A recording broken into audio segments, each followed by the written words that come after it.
Décideurs engagés, l'émission TV de l'Hémicycle animée par Arnaud Ardouin qui déshabille les décideurs, qui nous permet de mieux les connaître dans l'intimité et d'appréhender ce qui chaque jour leur donne envie de se battre et de réussir. On se dit tout pour partir à la découverte d'invités, leur parcours, leurs histoires, leurs petits secrets aussi. C'est toujours intéressant de dévoiler les petits secrets. Et mon invité aujourd'hui, Sébastien Ripari. Bonjour Sébastien. Bonjour. Comment ça va? Toujours bien. Vous êtes bien, vous êtes tranquille? Je trouve ma tranquillité en arrivant près de vous. Après des journées compliquées, tout d'un coup, c'est une espèce de havre de paix. C'est vrai que c'est un petit peu comme dans un appartement. On se retrouve, on est tranquille. C'est On va ça. tous dire, on va essayer de tous dire. Ah, mais j'ai toujours tout dit. Comment vous vous définiriez? Parce que quand j'ai commencé à travailler sur cette émission et suivre votre parcours, c'est à la fois assez simple d'apparence, parce que vous êtes écrivain, critique gastronomique, vous avez bourlingué, vous avez fait beaucoup d'initiatives. Puis j'ai vu aussi que vous aviez fait du théâtre, travaillé avec Galen Mallet, construit, fait le cours Florent, me semble-t-il. Oh là, oui. Non, mais je veux dire, c'est une partie de votre vie qui est toujours là, finalement. Ou vous l'avez gommé? Alors, le vrai dénominateur commun de tout ça, en réfléchissant avec les années passées, c'est la cuisine. Finalement, depuis tout petit, j'ai une passion pour la cuisine. Je cuisinais les fiches recettes du L de ma maman. Et tout le reste, ça a été des rencontres, des échanges, des instants de vie. Donc effectivement, je suis venu à Paris pour faire du théâtre en 92, quittant ma Suisse natale, mon Genève natal. Et je suis rentré dans une ville qui était une ville d'auteur, qui était une ville d'art. Et dans l'art, il y avait la ville de la gastronomie, de la cuisine. Et ça a été pour moi un choc immédiat, un choc amoureux. J'ai commencé à aller dans les restaurants, à les écouter, à goûter des choses que je n'avais jamais goûtées. Et le vrai fil conducteur de tout ça, c'est l'amour de la cuisine, finalement. Après être passé par plein d'autres choses, je revenais à mes valeurs et à mon... Tout vous ramenait à la cuisine, même quand vous partiez sur des textes et des planches. Finalement, c'est la cuisine qui vous recentrait. Ah, oui, parce que finalement, le théâtre me décevait un petit peu le côté acteur. J'étais plus touché par l'auteur. Je trouvais que c'était lui qui avait choisi la couleur du pantalon, le prénom.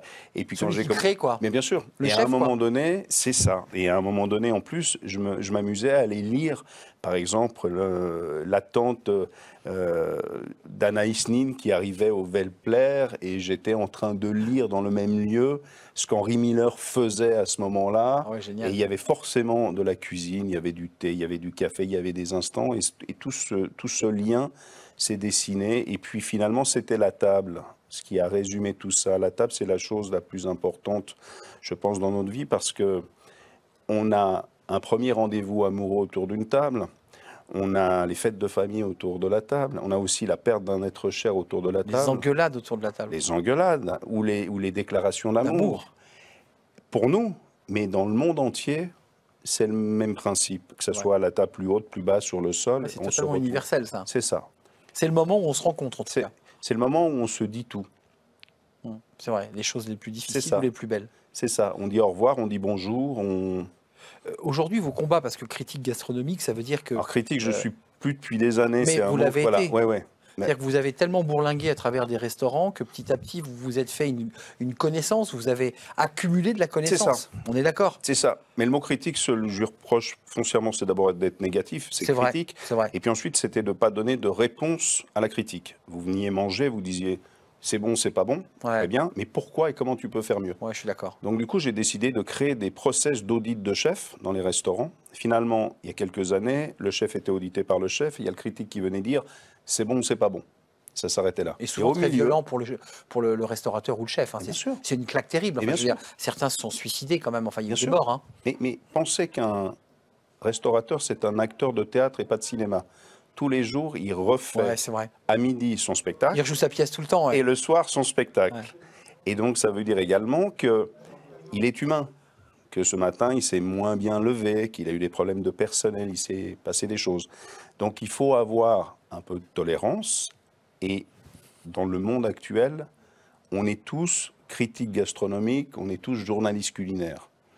Et c'est très compliqué à gérer. Donc, moi, j'avais décidé à un moment donné de les aider, de leur apporter une expérience, de leur dire, finalement, tu es un chef provincial, tu es très bon dans ta région, tu es un peu moins bon au national, tu connais très peu l'international. Mais moi, je rentrais de l'international. Je peux t'apporter des choses. Voilà. C'est ça l'intérêt. C'était ça. C'est que vous alliez piocher et le nourrir et l'enrichir. Absolument. Et le faire grandir finalement. Absolument. Et donc le rapport se posait comme ça. Il m'apprenait son métier, il m'apprenait à déguster, il m'apprenait à comprendre la cuisine et de l'autre côté, je rapportais d'autres choses. 2 sujets street food en mouvement, c'est intéressant parce que ça va faire écho aux questions que je vous poserai ensuite sur la question d'Excelia parce qu'il y a un gros sujet aujourd'hui qui impacte tout le monde et vous êtes impacté. En tout cas, vos amis et vos clients, c'est la fin de l'abondance. C'est-à-dire l'idée qu'on doit faire attention à tout, à la qualité, à ce qu'on met dans le produit, à ce qu'on met dans l'assiette, avec des réglementations, des règles qui, honnêtement, chamboulent un peu les restaurateurs. La fin de l'abondance, c'est compliqué, mais on paye les pots cassés de notre façon, tiré sur la corde. Bien sûr, de notre façon d'avoir consommé. L'être humain a tendance toujours à prendre son bien-être pour un acquis. Et c'est très difficile dans la psychologie humaine de revenir en arrière. On a eu les 30 Glorieuses. On a bénéficié de ça, d'une pléthore de produits. L'internationalité s'est ouverte. On pouvait avoir des mangues fraîches qui arrivaient de l'autre bout du monde, etc., etc. Puis on a oublié un petit peu la mère nature. Et puis on a oublié une chose qu'on a tendance encore à oublier, ça s'appelle la surpopulation. 8 milliards, on est bien sûr, 8 milliards. Donc on est de plus en plus à vouloir, et c'est normal, vivre une jolie vie avec des beaux produits, des bons moments autour d'une table dans un restaurant. Et pour produire plus, il a fallu évidemment produire différemment. Et on se dit tout, donc produire merdiquement. C'est un mot suisse ou c'est un mot français, ça, merdiquement? C'est un mot d'une personne qui comprend les choses. Ouais, c'est ça, voilà. C'est clair. Voilà. C'est-à-dire qu'on a donné à manger des trucs pas top en termes qualitatifs. Bien sûr. Et puis on a rempli des assiettes. Bien sûr. On a dit c'est super, tu vas payer très cher. C'est ça. Et il fallait aller très vite parce qu'on était beaucoup à. On n'apprend rien en retour aux valeurs essentielles du bon sens paysan de nos terres. L'abondance ne sera plus là demain. On en a pris conscience, on en prend conscience constamment. Donc il faut qu'on travaille juste sur je ne peux pas tout avoir, mais ce que je vais avoir quand je vais l'avoir, ça doit être top qualité. C'est ça. Ouais. Toutes les religions, mais bien sûr, mais toutes les religions font le jeûne dans la semaine.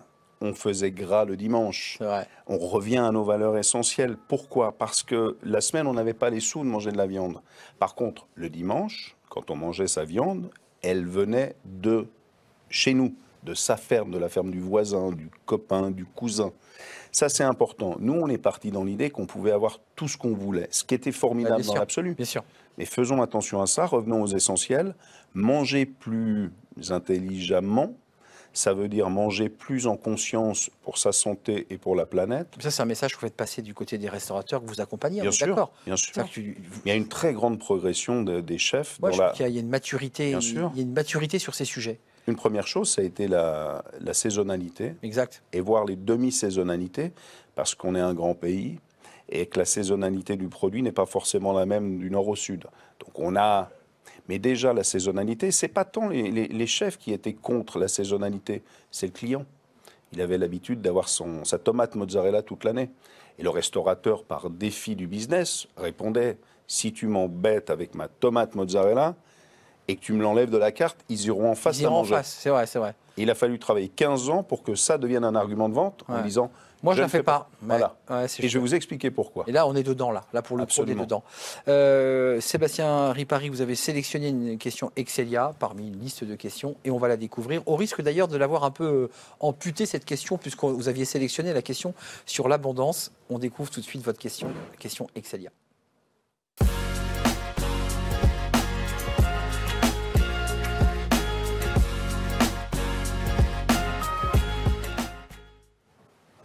La question Excelia, choisie par Sébastien Ripari. Comment je vous définis? C'est quoi votre titre? Vous avez un titre? On a travaillé beaucoup dessus, très longtemps. Il fallait trouver. Donc aujourd'hui, le titre, expert gastronomique international. Expert gastronomique. Vous savez, je ne savais pas comment vous présenter. Ça y est, on a trouvé, j'ai trouvé à mi-émission. Voilà, je suis avec un expert gastronomique international. La question, c'est la fin de l'abondance. Mais je vais prendre la deuxième partie de la question d'Excelia, qui est un groupe français qui compte 5000 étudiants, 40 000 diplômés et 5 écoles. Ça, c'est la question de notre partenaire. Je prends la deuxième partie, c'est quoi votre vision du monde de demain? Parce que vous avez bourlingué, vous êtes en train de vous poser dans un petit coin de France bien agréable. Le monde de demain, c'est quoi? C'est beaucoup de monde. Trop de monde? Ben, il y a un moment donné, on va falloir répondre aux attentes légitimes de tout un chacun. La différence que j'ai vue à travers le monde dans les voyages, c'est que je suis allé dans des lieux qui étaient quasiment désertiques il y a 25 ans, et qui aujourd'hui, il faut faire la queue, il y a des parkings, des voitures. Ça, c'est effrayant. Et ça, c'est effrayant. Ça vous montre Clairement. vraiment qu'à un moment donné, moi je me souviens des temples d'Angkor, je me suis promené au temple d'Angkor au Cambodge, j'étais seul dans les temples. J'ai fait des photos où j'étais le seul. Et là, il y a 500 personnes. C'est ça. Alors, ils ont tout aussi le droit que moi de venir visiter les temples d'Angkor, si ce n'est qu'à un moment donné, il y a cette problématique. Et ces gens aspirent à un bonheur La joie de voir ces personnel, temples. évidemment. Enfin, c'est la massification de tout, quoi, de la cuisine, du C'est ça. tourisme, C'est ça. de la surconsommation ou C'est ça. l'hyperconsommation. C'est ça. Donc, c'est une vraie problématique. Et aujourd'hui, le vrai luxe, une définition que j'ai donnée il y a quelques années à un journaliste, c'est l'espace et le temps. C'est de prendre le temps. Et c'est assez drôle parce qu'en cuisine, on revient à ces cuisines de temps. On a été très pressés. Et puis petit à petit, on revient au plat de nos grands-mamans, celui qui prend le temps de... Et on récuisine d'ailleurs, on se remet à cuisiner. Absolument. On achète les cocottes en fonte, C'est ça. on coupe les pommes de terre et on est tous très heureux de le faire finalement. Et on mange mieux. Et donc, j'allais dire que l'avenir, faisons attention. Moi, je suis positif, hein, j'ai pas... Mais je pense que le monde de demain, il doit être presque celui d'hier. C'est ça. Celui qu'on avait. C'est un vieux retour à nos grands-parents. C'est ça. Et finalement, qui était du bon sens, qui n'avait même pas été intellectualisé. Tout est bon dans le évident. cochon. On recyclait, mais bien sûr. on gardait, on faisait du compost, Bien sûr. on remettait. Enfin bref. Bien sûr. Question Divine, le vin c'est important parce qu'un bon repas sans un bon vin c'est toujours compliqué. Divine c'est une manière révolutionnaire de consommer du vin et de le boire d'abord à température avec une super qualité et puis de le boire au verre. C'est ça. Évite d'acheter une bouteille, ce qui est pas mal. Question Divine, jingle et on découvre la question de Sébastien Ripari.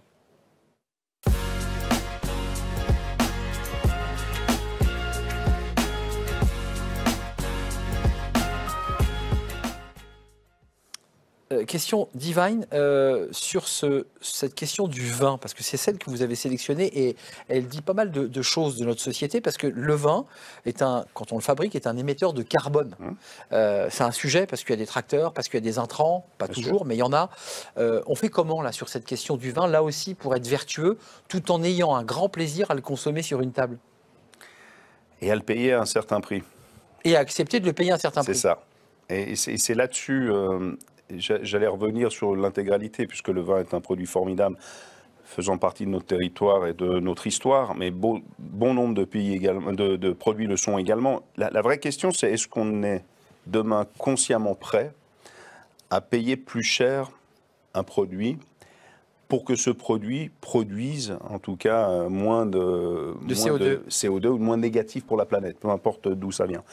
Et ça, c'est assez bizarre parce qu'en théorie, on a tous envie de le faire. En pratique, c'est un peu plus compliqué. On accepte un peu moins cette évolution. Mais malgré tout, je pense que la réponse, elle vient, encore une fois, de sa surconsommation.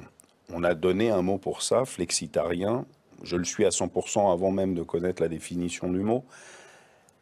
Le vin sera plus cher si les méthodes de fabrication demandent à prendre plus de temps, plus manuel, plus de main-d'œuvre. Absolument, on va chercher le cheval, etc., etc. Donc au lieu de se dire, mon vin, il est plus cher parce qu'il est meilleur pour la planète, je ne peux plus me le payer, c'est de se dire, ce vin est formidable, il est bon pour moi et bon pour les générations à venir, mais au lieu d'en boire une bouteille par jour, je n'ai plus les moyens, donc je vais acheter un mauvais vin. Pas du tout.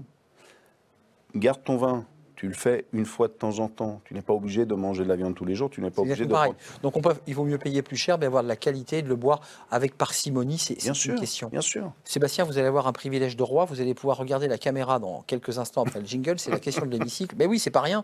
Et de parler aux politiques droit dans les yeux, à ceux qui font la loi, et puis à ceux évidemment qu'on appelle l'exécutif, à nos ministres. C'est la question de l'hémicycle. Et face caméra, Sébastien Ripari va vous parler.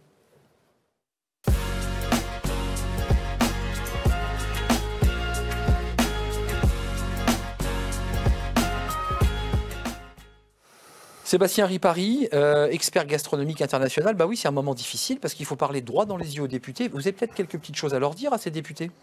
J'ai plein de choses à leur dire, plein de choses positives et négatives, mais la seule chose qui me vient à l'esprit à l'instant, c'est pensez, mesdames et messieurs, s'il vous plaît, au temps.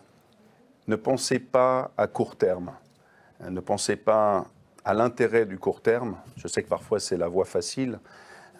Pensez à moyen et long terme, parce que les valeurs que nous défendons auprès des producteurs en cuisine, en gastronomie, à travers la France entière, sont des choses qui prendront du temps, qui vont prendre le temps de changer. Donc pensez toujours un petit peu plus loin que demain, parce que ce qu'on fait aujourd'hui, c'est capital pour l'avenir de la société, de la planète et de l'humanité. Merci Sébastien Ripari, expert international en gastronomie. Merci. Avec beaucoup d'idées autour du bon sens et puis de retour à pas des traditions, c'est pas un mot négatif, à des valeurs, quoi. Oui, c'est juste à la logique de l'évolution de nos ancêtres. Ils n'ont pas fait ça parce qu'ils étaient... hasard. Voilà. On est d'accord. Ils l'ont fait parce qu'il y avait une raison. Merci Sébastien d'être venu à ce jeu du On se dit tout. C'est un vrai plaisir de partager ce moment avec vous, évidemment, vous qui nous suivez régulièrement, qui êtes des fidèles. On se retrouve évidemment la prochaine fois pour un nouveau numéro d'On se dit tout, ça va sans dire, à la rencontre de décideurs, de décideuses pour découvrir leur vie et leur parcours. Je vous dis à très très bientôt. Bye bye.